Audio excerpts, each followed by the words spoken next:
비전을 추수하라. 이사야 60장 14절에서 22절 말씀입니다.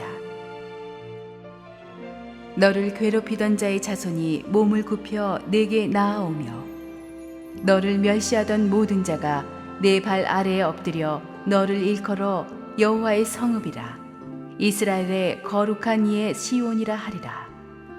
전에는 네가 버림을 당하며 미움을 당하였으므로 네게로 가는 자가 없었으나 이제는 내가 너를 영원한 아름다움과 대대의 기쁨이 되게 하리니 네가 이방 나라들의 젖을 빨며 뭇 왕의 젖을 빨고 나 여호와는 네 구원자 네 구속자 야곱의 전능자인 줄 알리라. 내가 금을 가지고 놋을 대신하며 은을 가지고 철을 대신하며 놋으로 나무를 대신하며 철로 돌을 대신하며 화평을 세워 관원으로 삼으며 공의를 세워 감독으로 삼으리니 다시는 강포한 일이 내 땅에 들리지 않을 것이요 황폐와 파멸이 내 국경 안에 다시 없을 것이며 내가 내 성벽을 구원이라 내 성문을 찬송이라 부를 것이라. 다시는 낮의 해가 내 빛이 되지 아니하며 달도 내게 빛을 비추지 않을 것이요 오직 여호와가 내게 영원한 빛이 되며 네 하나님이 내 영광이 되리니 다시는 내 해가 지지 아니하며 내 달이 물러가지 아니할 것은 여호와가 내 영원한 빛이 되고 내 슬픔의 날이 끝날 것임이라. 내 백성이 다 의롭게 되어 영원히 땅을 차지하리니 그들은 내가 심은 가지요 내가 손으로 만든 것으로서 나의 영광을 나타낼 것인즉 그 작은 자가 천명을 이루겠고 그 약한 자가 강국을 이룰 것이라. 때가 되면 나 여호와가 속히 이루리라. 할렐루야. 우리 하나님께 감사의 박수를 드리겠습니다. 2012년도 우리 새 아침이 활짝 밝았습니다. 올 한 해 정말 우리 선포한 표대로 여러분이 개인적으로 또 교회적으로 비전을 추수하는 한 해가 되기를 축원합니다. 기도하시고 하나님 말씀 보겠습니다. 사랑하는 아버지 은혜를 감사합니다. 새해 첫 주일 예배입니다. 주님, 하나님께서 주시는 말씀 하나하나 가슴에 새기고 이 한 해를 승리하게 하옵소서. 예수님의 이름으로 기도합니다. 아멘. 우리는 어제 저녁 송구영신 예배에서 올해의 표가 비전을 추수하라는 것을 선포했습니다. 그리고 비전을 추수하기 위해서 우리가 해야 될 준비가 있다고 했습니다. 일어나야 하고 빛을 발해야 하며 비전의 시각으로 눈을 들어 사방을 보라고 했습니다. 저는 그래서 어저께 말씀에 근거해서 비전의 추수꾼이 되기 위해서 우리가 준비해야 될 세 가지를 비전 추수꾼에 성공하는 세 가지 습관을 먼저 선포하고 우리 계속 설교 본문을 열도록 하겠습니다. 첫째는 행동하는 것입니다. 일어나라 빛을 발하라. 이것은 묵상이 아니라 행동에 대한 하나님의 콜링입니다. 여러분 몸을 움직이셔야 합니다. 감정이 안 따라주고 몸이 안 받쳐줘도 이를 악물고 몸을 움직여서 하나님의 일을 조금이라도 하셔야 됩니다. 안 그러면 방황하게 됩니다. 여러분이 영적으로 방학하면 영적으로 방황하게 됩니다. 사탄은 항상 게으른 몸에 기생하거든요. 항상 교회에서 트러블 메이커들은 하나님의 일에 헌신하고 있지 않을 때 사탄의 시험을 받은 사람들입니다. 한마디 비판의 말을 하기 전에 한 방울의 땀을 흘리는 올 한 해가 되기를 축원합니다. 자꾸 교회 어떤 부분이 마음에 안 들고 어떤 문제가 계속 눈에 들어와서 불평 불만이 나오면 어저께 이게 뭐라 그랬죠? 하나님이 여러분을 그 자리로 부르신 거예요. 성가대가 마음에 안 든다. 성가대를 향한 콜링입니다. 부르십니다. 새가족 웰커밍이 마음에 안 든다. 이 안내팀을 향한 부르심이에요. 그래서 교회는 갈등 없이 여러분의 불평 불만과 비난을 아낌없이 듣고 그대로 사역 배치를 할 수 있도록 이렇게 하겠어요. 몸으로 헌신하셔야 돼요. 몸으로 헌신하지 않으면서 말만 가지고 문제점 지적하는 교인이 우리 교회는 한 명도 없게 되기를 축원합니다. 두 번째는 긍정적이 되는 것입니다. 빛을 발하라는 것은 긍정적인 시각을 가지는 거예요. 주님께서는 상황이 아무리 절망적이라도 긍정적인 시각을 가지고 바라보셨습니다. 밥 먹을 사람은 5천 명이나 되는데 밥상에는 5병 2호밖에 없으면서도 주님께서는 미리 감사기도 드리셨습니다. 풍랑이 있는 바다 한가운데서도 배에서 주님은 주무셨습니다. 그 성격 급하고 대책안서는 베드로를 보시고도 네가 사람 낚는 어부가 될 것이다 라고 축복의 미래를 선포하셨습니다. 사랑하는 여러분, 주님의 그런 긍정적인 시각이 올 한 해 여러분에게도 전염되기를 바랍니다. 상황이 나를 부정적으로 만드는 게 아닙니다. 믿음이 없어서 부정적으로 세상이 보이는 거예요. 긍정적인 시각으로, 주님의 시각으로 세상을 보고 사람을 볼 수 있게 하여 주시옵소서. 여러분이 긍정적인 시각으로 사람을 봐야 관대해져요. 우리는 남한테는 굉장히 날카롭고 자기한테는 관대해요. 내가 저지르면 피곤해서 그럴 수도 있지 뭐. 남이 저지르면 쟤는 원래 인간성이 나빠. 그렇게 보는 거죠. 내가 꾸면 비전이고 다른 사람의 꿈은 욕심입니까? 그렇게 보지 마십시오. 다른 사람의 입장에서 생각하시고 관대하고 긍정적이고 너그럽게 인생을 보고 사람을 보는 여러분이 되기를 축원합니다. 특별히 여러분의 언어가 긍정적이기를 바랍니다. 부정적인 말을 하는 사람 치고 아무리 똑똑한 사람도 축복을 추수하는 것을 제가 본 일이 없습니다. 그래서 항상 감사의 말, 축복의 말, 비전의 말을 하도록 하십시오. 여러분의 입술에 들리는 말 그대로 하나님께서 이루어 주실 줄로 믿습니다. 여러분의 입술의 습관이 바뀌어야 비전을 추수할 수가 있어요. 세 번째는 깊은 영성을 추구하는 것입니다. 아무리 긍정적인 생각을 하고 부지런하게 움직여도 기도와 말씀 안으로 깊이 들어가서 하나님을 만나지 않으면, 내 안에 하나님의 빛이 충만히 거하지 않으면 나는 어떤 힘을 발휘할 수가 없습니다. 올 한 해 여러분이 영적으로 열심을 내기를 바랍니다. 특별히 순장님, 교회 임직자, 코치, 교사, 팀장급이라면 적어도 일주일에 한두 번은 반드시 새벽 제단을 쌓으면서 하나님께 기도하는 한 해가 되기를 바랍니다. 설교도 그냥 건성건성 듣지 마시고 노트하시고 묵상하시고 그래가지고 완전히 말씀을 자기 안으로 성육신시켜서 적용하면서 선포하면서 그렇게 깊은 영성을 가진 여러분 되기를 축원합니다. 저는 사실 이 개인적으로 이 세 가지 포인트를 영적인 리더십을 평가하는 중요한 세 가지 기준으로 봅니다. 교회 일을 하다 보면은 여러 가지 샤프한 말을 하는 분들이 있는데 저는 꼭 그 어떤 말을 하는 것보다도 그 말을 하는 그분이 어떤 분인가를 봅니다. 첫째, 그분이 오늘 말한 대로 정말 깊은 영성의 사람인가, 기도하는 사람인가, 말씀으로 충만한 사람인가를 봅니다. 둘째, 저분이 평소에 긍정적인 말과 행동을 하는 사람인가, 아니면 항상 삐딱선인가. 셋째로, 저분이 헌신하는 사람인가, 말과 혀로서가 아니라 행함과 진실함으로 항상 몸을 던지며 헌신하는 사람인가.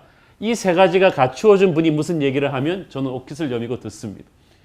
그렇지 않은 경우는 그냥 큰 신경 쓰지 않습니다. 여러분도 그렇습니다. 여러분 주위에 누가 여러분 말한다고 막 여러분 너무 고민하지 마세요. 그 세 가지를 물어보세요. 이분 영성이 충만한 분인가? 자기는 몸으로 헌신하는 사람인가? 긍정적인 사람인가? 이 세 가지가 사람이 아니라면 그냥 그러려니 하십시오.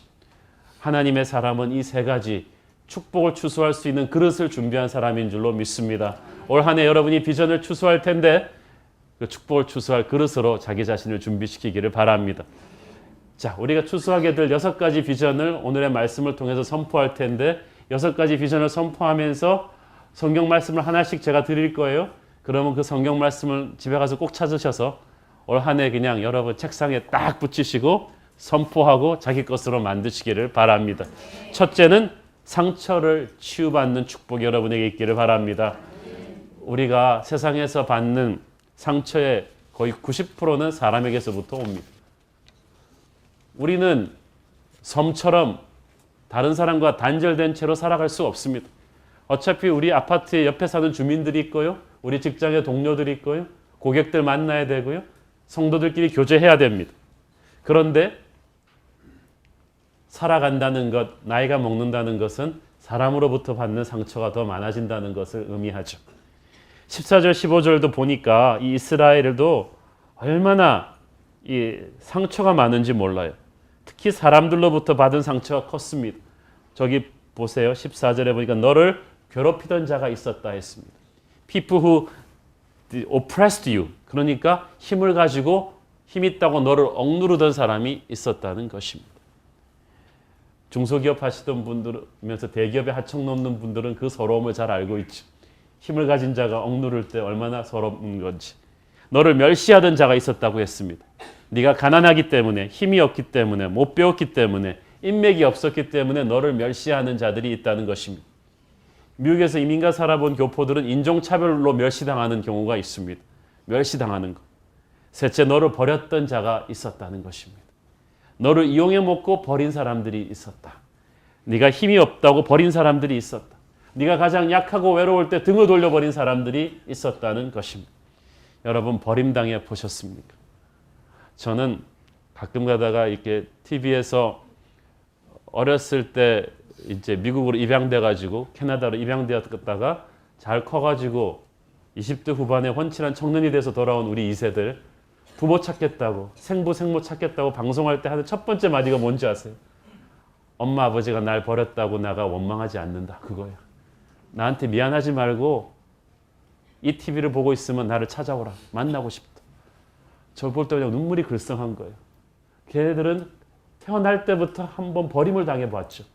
부모로부터 어떤 이유에서든지 버림을 당해보았습니다. 그런데 우리가 살아가면서도 버림당하는 경우 많지 않습니까? 회사가 구조조정하면서 사람을 버립니다. 친구가 사람을 버립니다. 버림당하는 느낌. 또 너를 미워하는 자가 있었다고 했습니다. 이유 없이 너한테 억하심정을 품고 네가 하는 일마다 해꾸지하고 가는 곳마다 악성 루머를 퍼뜨린 사람들이 있었다. 사람들이 내게로 또 가지 않았다고 했습니다. 네가 있는데 없는 척했다는 거예요. 사랑의 반대말이 미움이 아니라 무관심이라고 하는데 네가 분명히 숨쉬고 있는데 너를 유령 취급한 사람들이 있었다. 이게 왕따 아니겠습니까? 이 왕따 문제가 지난 몇 주 동안에 우리나라의 핫 이슈가 되었는데 제가 들어보니까 왕따 당하는 아이를 다른 아이가 가서 친구해주고 싶어도 그 아이까지도 왕따 당할 두려움에 그냥 그렇게 하지 않는다는 것입니다. 어찌 청소년들이 그렇게 잔인한지 모르겠어요. 내게로 사람들이 가지 않았다. 너를 괴롭히고 멸시하고 버리고 미워하고 가지 않았다. 사람이 주는 상처가 그렇게 커요. 여러분 살아오면서 이런 사람이 주는 상처가 커서 신앙생활 하면서도 너무 힘들었던 분이 있다면 올 한 해 여러분의 상처에 완전한 치유가 임하기를 바랍니다. 사람이 주는 상처는 사람이 회복시켜 주지 않습니다. 믿음을 가지면 하나님이 회복시켜 주십니다. 그래서 믿음을 가지는 수밖에는 도리가 없습니다. 그것만이 상처를 극복하는 유일한 길입니다. 여러분이 하나님을 강렬하게 열망하면 하나님을 붙잡고 다시 born again 거듭나면 하나님을 사랑하는 여러분에게 하나님의 치유가 임합니다. 그것이 말라기 4장 2절의 약속입니다. 시작. 내 이름을 경외하는 너희에게는 공의로운 해가 떠올라서 치료하는 광선을 비추리니 너희가 나가서 외양간에서 나온 송아지같이 뛰리라. 아멘. 내 이름을 경외하는 너희에게는 멋있지 않아요?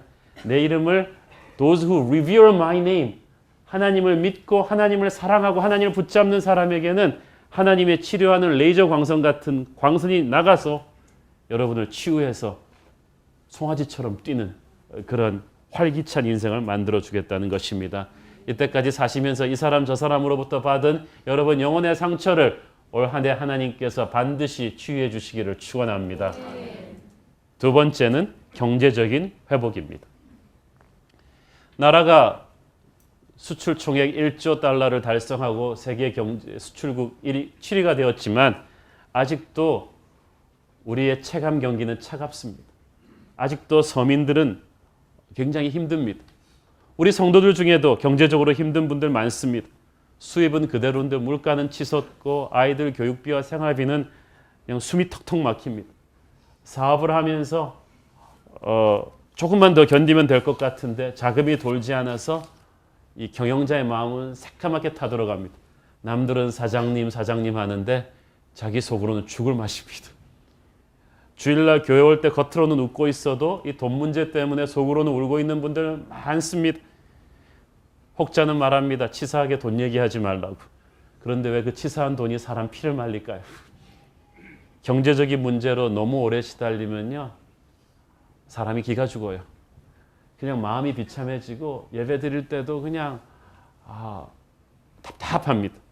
하지만 올 한 해 용기를 내십시오.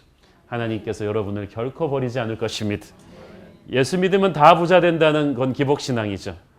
돈이 주는 해악을 아시기 때문에 하나님께서 때로는 하나님의 자녀들에게도 물질적인 축복을 홀드하시는 경우가 있습니다. 그러나 저는 믿습니다. 하나님과의 관계가 건강하게 회복돼서 내가 영적으로 건강해지면 하나님은 반드시 우리에게 경제적인 회복을 하나님의 때에 주십니다.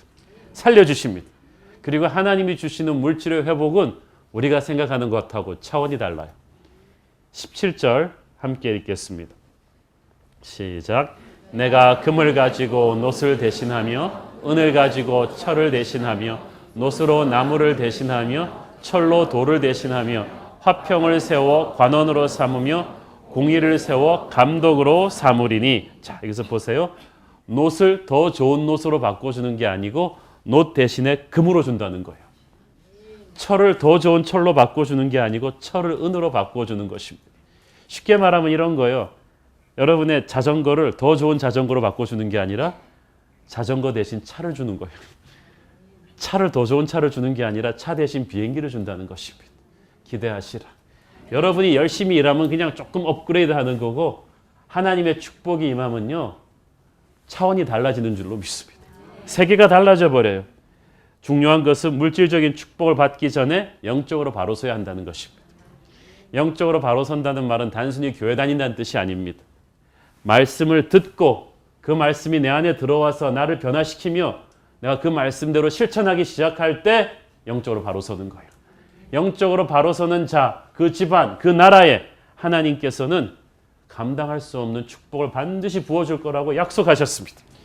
신명기 15장 4절 6절 시작.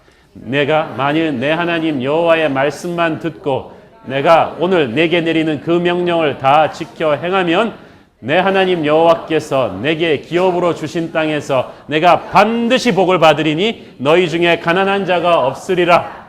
내 하나님 여호와께서 내게 허락하신 대로 내게 복을 주시리니 네가 여러 나라에 꾸어질지라도 너는 꾸지 아니하겠고 네가 여러 나라를 통치할지라도 너는 통치를 당하지 아니하리라. 아멘. 자, 여러분, 빚 얻어 써서 죽을 곳에 해보신 분 이 말이 너무 통쾌하지 않아요? 네가 꾸어줄지라도 너는 꾸지 않을 것이다. 이 원칙은 개인이나 국가에 다 적용되는 것입니다.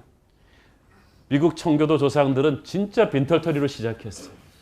그렇지만 믿음을 가지고 시작했기 때문에 200년 만에 미국은 세계에서 가장 잘 사는 나라가 되었습니다.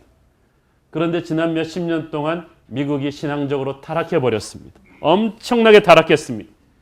교회들이 세속화되었고 11조를 드리지 않았고 선교와 전도에 헌신하지 않았습니다.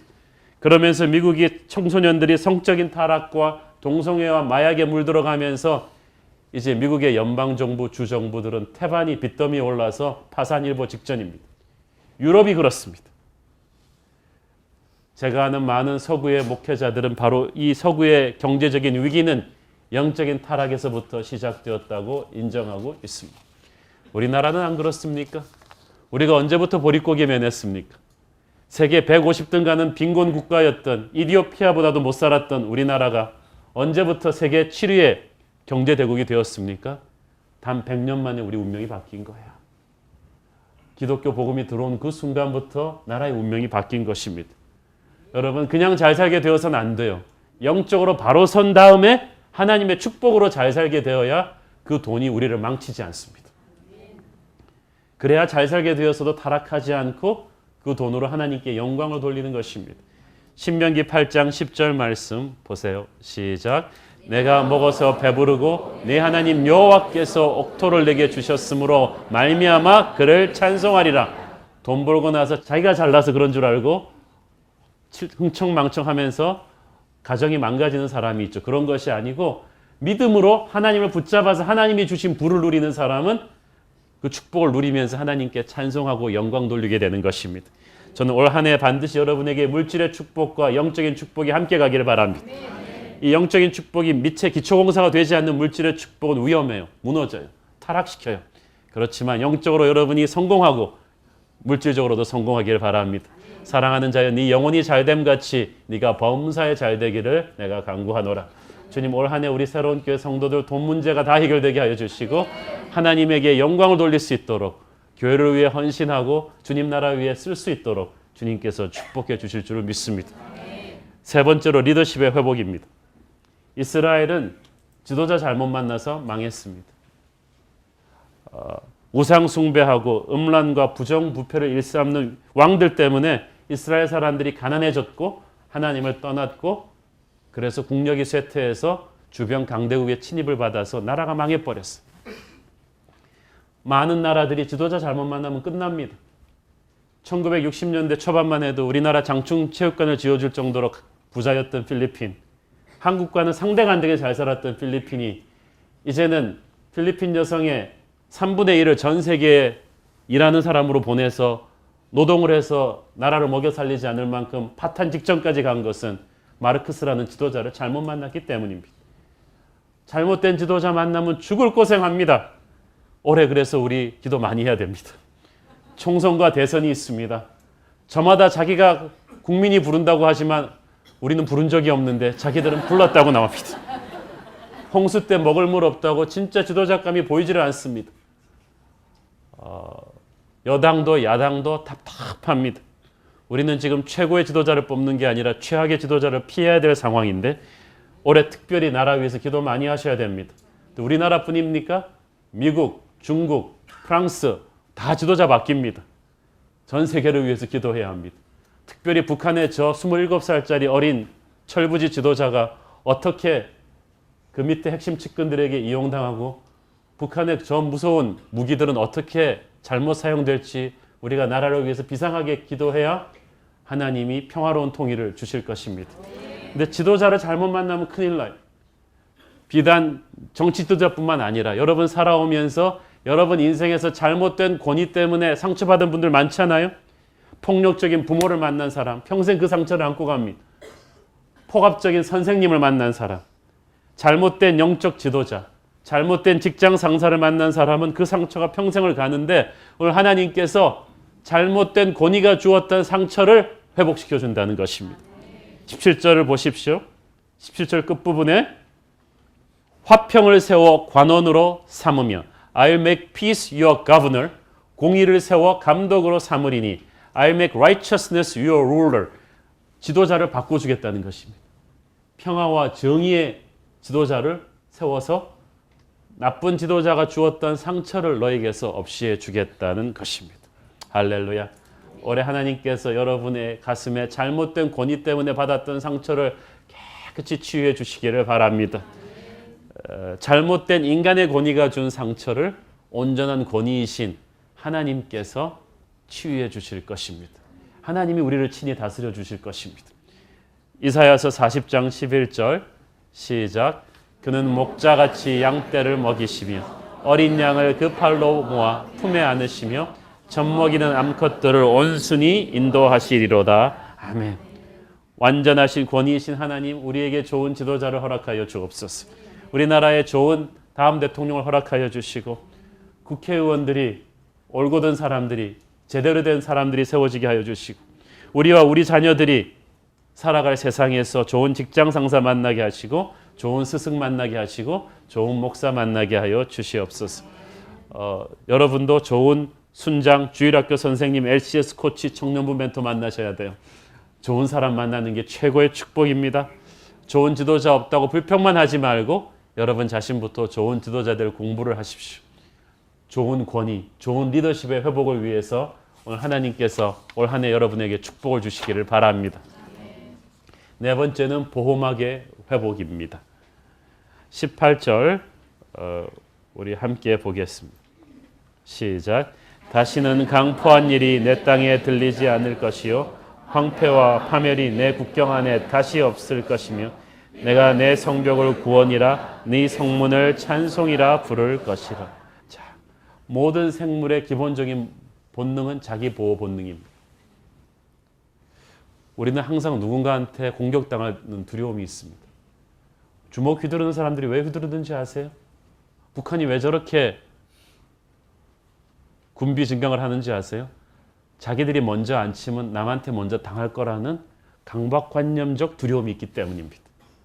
오늘도 그런 공격적인 방어 본능을 가지고 살아가는 사람들 많아요. 그런데 소용없어요. 도처에 우리를 공격하는 요소들이 도사리고 있습니다. 연평도 포격 사건, 9.11 테러, 쓰나미와 일본 후쿠시마 원전 폭발 사건 같은 것이 우리를 왜 두렵게 합니까? 안전한 곳이 아무데도 없다는 두려움 때문입니다. 집과 학교만 왔다 갔다 하라 그러는데 지난 2주 동안에 우리는 대구의 14살 난 중학생의 자살 사건을 보면서 한국 학교의 청소년 폭력과 왕따 신드롬이 얼마나 무서운지를 피부로 체험하고 있습니다. 우리는 정말 위험한 세상에 살고 있습니다. 누가 우리를 지켜줄 것입니까? 세상이 왜 이렇게 위험해졌습니까? 하나님을 버렸기 때문에 위험해졌습니다. 하나님의 사람들이 하나님을 버리니까 하나님이 그 보호막을 걷어버렸어요. 이스라엘이 하나님을 붙잡고 있을 때는 아무도 이스라엘을 건드리지 못했는데 하나님을 버리니까 하나님이 이스라엘에서 보호막을 걷어버렸어요. 보호막이 거쳐지면 어떻게? 보이지 않는 것 같지만 보호막이 있는 것과 없는 건 천지차이에요. 여러분, 유리창이 안 보여요. 그렇지만 유리창 없으면 어떻게 돼요? 온갖 잡벌레들 다 들어오고요. 추운 공기 다 들어와요. 보이지 않지만 그게 있어야 되듯이 하나님이 있을 때는 그 소중함을 모르다가 하나님이 보호막을 걷어버리면 우리는 그냥 사탄의 공격, 세상의 공격이 그대로 밥이 되는 것입니다. 사랑하는 여러분, 이때까지 여러분이 잘나서 안전했던 게 아닙니다. 그분이 지켜주셨어요. 인생의 안전은 내가 책임지는 것이 아니라 그분과 함께함으로써 오는 것이라는 것을 깨달으셔야 합니다. 그래서 위험한 장소 피해서 좋은데 안전한 데만 가려고 그러지 마세요. 그래도 사고는 나요. 중요한 것은 하나님과 함께하는 것입니다. 저는 올 한 해 하나님께서 언제나 여러분과 함께하는 한 해 되기를 바랍니다. 이사야서 43장 2절 말씀 시작. 내가 물 가운데로 지날 때 내가 너와 함께할 것이라. 강을 건널 때 물이 너를 침몰하지 못할 것이며 내가 불 가운데로 지날 때 타지도 아니할 것이요 불꽃이 너를 사르지도 못하리니. 제가 고등학교 때부터 가장 좋아하고 주문처럼 외우는 말씀입니다. 아주 터프한 사람들 만날 때, 힘든 면접 보러 갈 때 계속 속으로 떨릴 때마다 이걸 외웁니다. 그래, 내가 물 가운데로 지날지라도 물이 너를 침몰치 못할 것이며 불 가운데로 지날지라도 불이 나를 사르지 않게 하시고. 계속 이 말씀을 선포합니다. 저는 여러분이 이 말씀을 계속 선포하면서 주장하기를 바랍니다. 두렵고 떨릴 때마다 내 힘으로는 올해도 내게 몰려닥칠 저 사나운 세상의 파도와 마귀의 공격을 감당할 수가 없사오니 주님, 우리를 안아서 지켜주옵소서. 우리 자녀들 내가 학교 보내고 유학 보내고 군대 보냈는데 제가 따라다니면서 지킬 수 없사오니 주님께서 우리 아이들 지켜주시옵소서. 보이지 않는 보호막을 쳐주시고 그들의 바디가드가 되어주셔서 이상한 사람들의 공격과 유혹으로부터 막아주시고 지켜주옵소서. 우리의 직장을 지켜주시고 우리 교회를 지켜주시고 이 나라 이 민족을 지켜주시옵소서. 그리고 저는 하나님께 맡겼기 때문에 안심하는 것입니다. 2012년도 격동의 역사를 우리는 살게 되겠지만 하나님의 팔 안에서 안전한 시대가 될 줄로 믿습니다. 다섯 번째는 하나님께서 여러분에게 영광을 회복시켜 주시기를 바랍니다. 여러분이 아무리 높은 자리에 앉고요, 아무리 돈이 많아도 존경받지 못하는 인생은 비참해요. 영광스럽다는 것은 존경받는다는 것이거든요. 사람들이 여러분 앞에서 하는 말이 믿지 마세요. 앞에서 여러분한테 막 박수치고 뒤에서 침뱉는 그런 인생은 영광스러운 인생이 아닙니다. 세상에서 성공은 했지만 사람들의 존경과 인정을 받지 못하는 인생은 영광스러운 것이 아닙니다. 아무리 유명하다고 한들 남들이 여러분 뒤에서 손가락질 하는데 그게 그 성공이 무슨 의미가 있어요? 여리고성의 세리장 삭개오가 그랬어요. 돈도 벌고 큰 집에 살았지만 아이들도 좋은 사립학교 넣었지만 다들 삭개오 뒤에서 욕했습니다. 그러니까 그 성공은 텅 빈 성공이에요. 삭개오가 우울증에 걸렸습니다. 주님을 만나고 나서 그 목마름이 채워졌습니다. 사랑하는 여러분, 여러분의 성공은 남들의 질시의 대상이 되는 그런 성공이 되지 않기를 바랍니다. 감탄의 대상이 되지 말고 감동의 대상이 되어야 합니다. 질시의 대상이 되지 말고 존경의 대상이 되어야 진짜 성공인 것입니다. 하나님께서 우리를 축복하실 때는요, 우리의 성공에 명예를 붙여주십니다. 사람들이 진심으로 우리에게 박수 쳐주고 축복해주는 그런 명예로운 성공, 영광을 세워주는 성공, 어디를 가든지 기죽거나 민망하지 않는 얼굴을 빛나게 해주시는 그런 영광을 회복시켜주는 것입니다. 우리는 체면 문화인데요. 하나님은 우리의 체면을 세워주는 정도가 아니라 우리의 영광을 세워주실 줄로 믿습니다. 19절 같이 읽겠습니다. 시작. 다시는 낮에 해가 내 빛이 되지 아니하며 달도 내게 비추지 않을 것이요 오직 여호와가 내게 영원한 빛이 되며 내 하나님이 내 영광이 되리니. 자, 이게 중요합니다. 햇빛, 달빛은 비추지 않는다는 말은 얼핏 보면 재앙일 수도 있습니다. 그러나 그 대신에 하나님의 빛이 비출 것이다. 할렐루야. 여러분, 햇빛, 달빛은 뭐냐 하면 이때까지 내가 인간적으로 의지하던 것들이에요. 괜찮은 것들이에요. 그렇지만 하나님의 빛에 비추니까 상대가 안 된단 말이에요. 여러분, 햇빛을 보기 전까지는 동굴에서는 촛불 하나만 켜도 괜찮은 줄 알았어요. 햇빛이 들어오니까 촛불은 그냥 아무 소용이 없네요. 여러분이 인간적으로 의지하던 햇빛, 달빛, 그거 붙잡고 괜찮게는 살 수 있겠죠. 그러나 최고의 삶을 살려면 햇빛, 달빛 의지하지 마세요. 인간적으로 의지하던 것들을 의지하지 마시고 하나님의 빛을 흡수하기를 바랍니다. 오직 여호와가 내게 영원한 빛이 되며 내 하나님이 내 영광이 되리라. 아브라함에게 있어서 조카 롯은 햇빛, 달빛이었습니다. 이역만리 땅에 이민 가서 그래도 믿을 만한 젊고 똑똑한 오른팔 같은 롯이 실물을 다 챙겨줬기 때문에 늙은 아브라함은 외롭지 않았는데, 롯이 그냥 실물을 챙기면서 삼촌 몰래 이중장부를 만들었네. 그리고 딱 자기 살림집에서 독립하겠다고 선포해버리는 거죠. 아브라함은 오른팔이 잘리는 것 같았습니다. 서러웠습니다. 슬펐습니다. 그렇지만 롯을 축복하고 보냈습니다. 그런데 아브라함의 진짜 축복은 롯이 떠날 때부터 시작됐어요. 롯이 있을 때는 하나님이 풀로 아브라함을 축복해 줄 수 없었어요. 여러분 그거 아세요? 여러분이 인간적으로 의지하던 그 괜찮은 것을 놓아버려야 하나님이 진짜로 축복을 시작할 수가 있어요. 오늘 여러분의 햇빛, 달빛이 떠나기를 바랍니다. 오히려 떠나는 것이 더 유익입니다. 그때는 좀 힘들어도 사람이 떠나면, 롯이 떠나면, 햇빛, 달빛이 떠나면 여러분은 오직 하나님의 빛만 붙들게 돼 있어요. 그리고 그때부터 하나님은 진짜 축복을 시작해 주는 것입니다. 2011년을 정리하면서 여러분의 햇빛, 달빛에 아쉬웠고 미련을 가졌던 분들은 오늘 정리하길 바랍니다. 내가 인간적으로 의지하던 것들을 놓아버리면, 하나님만 붙잡으면 하나님께서 여러분의 영광을 회복시켜 주세요. 에레미야서 33장 9절 같이 읽겠습니다. 시작. 이 성읍이 세계 열방 앞에서 나의 기쁜 이름이 될 것이며 찬송과 영광이 될 것이요 그들은 내가 이 백성에게 베푼 모든 복을 들을 것이요 내가 이 성읍에 베푼 모든 복과 모든 평안으로 말미암아 두려워하며 떨리라. 아멘. 자, 다시 한번 읽을 때는 이 성읍에다가 자기 이름을 넣어 보겠습니다. 여러분은 이름을 넣으시고 저는 성 이름 합쳐서 두 자기 때문에 통째로 넣겠습니다. 성읍에 자기 이름을 넣어서 다시 한번 선포하겠습니다. 시작. 이 한홍이 세계 열방 앞에서 나의 기쁜 이름이 될 것이며 찬송과 영광이 될 것이요 그들은 내가 이 백성에게 베푼 모든 복을 들을 것이요 내가 이 한홍에게 베푼 모든 복과 모든 평안으로 말미암아 두려워하며 떨리라. 아멘.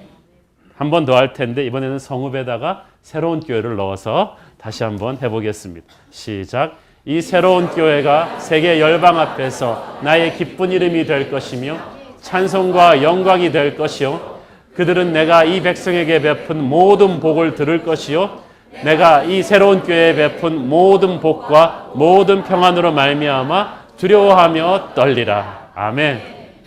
인간적인 성공을 하면 사람들이 두려워하고 떨지는 않아요. 그냥 욕하죠. 그리고 질투하죠. 질시하죠. 그렇지만 하나님이 주신 이 복은 흉내낼 수도 없고 감히 다가갈 수도 없기 때문에 그냥 두려워하는 거예요. 빽이 정말 좋구나. 나도 하나님 믿어야겠구나라는 거룩한 두려움이 임하는 것입니다. 올 한 해 여러분의 가정에, 여러분의 교회에 이런 영광스러운 축복이 임하기를 바랍니다. 하나님이 내 체면만 살리는 게 아니라 영광을 회복시켜주는 한 해가 될 것입니다. 마지막으로 부흥을 약속하십니다. 21절 같이 읽겠습니다. 시작. 내 백성이 다 의롭게 되어 영원히 땅을 차지하리니 그들은 내가 심은 가지요 내가 손으로 만든 것으로서 나의 영광을 나타낼 것인즉 내 백성이 다 의롭게 되어 영원히 땅을 차지한다. 이 말이 굉장히 중요해요. 의롭게 되는 것과 땅을 차지하는 게 둘이 같이 붙죠. 땅을 차지하는 건 축복인데요. 항상 아까도 말씀드렸죠. 보이는 축복을 받으려면 영적으로 준비가 돼야 돼요. 의롭게 된다는 것은 그리스도의 보혈로 거듭난다는 뜻입니다. 완전히 새로워진다는 거예요. 영적으로 새로워진 사람은 땅을 차지하는 축복을 받게 되는 것입니다. 사랑하는 자여 네 영혼이 잘됨 같이 네가 범사에 잘되기를 원한다. 여러분의 인생을 축복으로 추수하기 원하세요? 여러분의 영적으로 거듭나야 합니다. 새로워져야 합니다. 업그레이드 돼야 합니다. 성령을 체험해야 합니다. 그러면 여러분의 다른 인생도 쫙 연결이 되는 줄로 믿습니다. 영혼이 땅을 차지한다는 것은 이 눈에 보이는 축복만을 말하는 것이 아니라 천국의 부동산을 산다는 것, 차지한다는 것. 이 땅에 있으면서. 자, 여러분 상식적으로 생각해 보세요. 이 땅에는 우리가 기껏 오래 살아야 80, 90인데 천국은 영원히 살아야 되는데 아파트 평수가 어디가 넓은 게 좋겠어요. 여러분이 어떤 사람은 여기서는 100평짜리 아파트 살기 위해서 죽을 고생을 했는데 100평짜리 아파트 그렇게 마련하려고 하고 나서 그때부터 한 20년밖에 못 사는데 천국 가면은 아파트 평수가 10평도 안 돼. 그런데 이 땅에서는 힘들었지만 천국 가니까 우리 아파트가 미국만 하단 말이죠. 차이가 뭐겠어요? 여기서 중요한 것은 영원히 땅을 차지한다는 것은 이 땅에서 천국에 투자해야 돼요. 어떻게 투자합니까? 하나님이 주신 것을 하나님께 헌신하는 거예요. 내 눈앞에 보여주신 이 헌신의 자리에서 내 시간을 헌신하고 돈을 헌신하고 몸을 헌신해서 하나님의 일을 하면 여러분은 영원한 천국의 땅을 차지하게 될 것입니다. 그리고 여러분 천국에서 땅이 늘어날 때마다 이 땅에 있는 여러분한테도 시그널이 와요. 가난한데도 감동이 와요. 그게 무슨 뜻인지 아세요? 천국 부동산이 늘어나고 있다는 증거예요. 그래서 초가 3단도 나는 만족한. 바울은 아무것도 없었지만 휘파람을 불고 다녔어요. 왜? 천국 부동산이 확확 늘어나면서 하나님이 감동을 주셨거든요. 여러분도 그렇게 되기를 바랍니다. 그래서 영원히 땅을 차지한다는 것은 땅에서 하나님의 헌신의 도구가 되는 거예요. 성령을 구경하는 게 아니라 체험하는 거죠. 부흥의 현장에 내가 서 있는 거예요. 헌신함으로 말미암아 하나님의 성령의 불이 나를 통해서 이 땅 끝까지 흘러나가는 것을 느끼는 것입니다. 말로만 듣던 성령의 기적을 내 온몸으로 체험하면서 내가 이 시대에 베드로와 바울이 되어서 쓰임받을 때 우리는 영원한 땅을 차지하게 되는 것입니다. 저는 그런 축복이 여러분에게 있기를 바라요. 특히 이 부흥의 특징은 사람이에요. 어저께도 말씀드렸죠. 뭘 하든지 사람이 모여야 돼요. 사람만 모이면 다 게임 끝나요. 뭐 돈 문제, 뭐 이런 문제 다 사람들이 오면 다 해결되는 거예요. 산지 사방에서 내가 알 수 없는 사람들이 구름대처럼 몰려온다는 것입니다. 성령의 감동으로 온다는 거예요. 그리고 와서 은혜롭게 변해서 하나님의 꿈을 이룰 그리스도의 군대로 변해가는 것입니다. 특히 22절 말씀이죠. 22절 시작. 그 작은 자가 천명을 이루겠고 그 약한 자가 강국을 이룰 것이라. 때가 되면 나 여호와가 속히 이르리라. 아멘.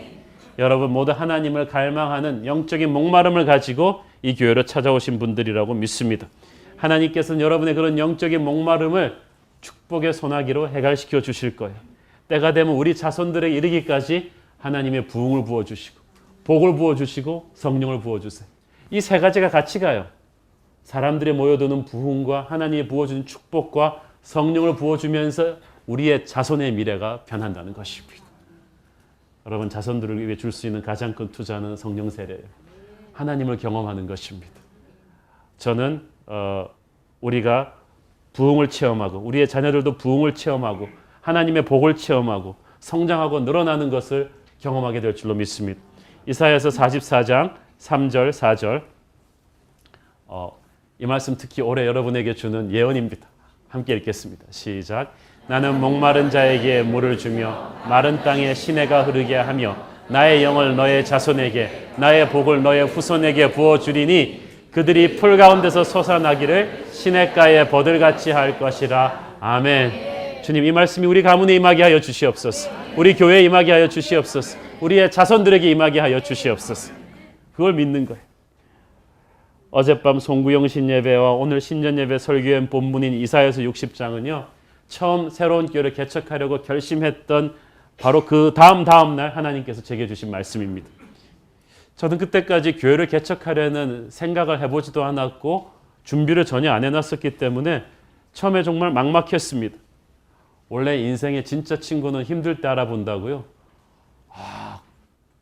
사람들이 점점 전화 안 받기 시작하고 멀어져가고 망망대해 혼자 있는 것 같았습니다. 다행히 그때 주중에 함께 성경 공부하던 10여 명의 아주 신실한 우리 형제 자매님들이 개척 멤버가 되어주기로 헌신해 주셨어요. 얼마나 감사했는지 모릅니다. 제가 그분들은 아마 죽을 때까지 후손들을 위해서 아마 기도할 거예요. 그런데 이제 그분들과 모여서 기도 모임을 하는데 제가 좀 구심점이니까 담대하게 비전도 선포하고 그래야겠는데 담대가 안 되는 거예요. 그래서 열심히 혼자 기도하고 있는데 하나님께서 보여주신 말씀이 이사야서 60장입니다. 너무 말씀이 좋아가지고 그 자리에서 이 월드 프로세싱으로 타이프를 다 쳤어요.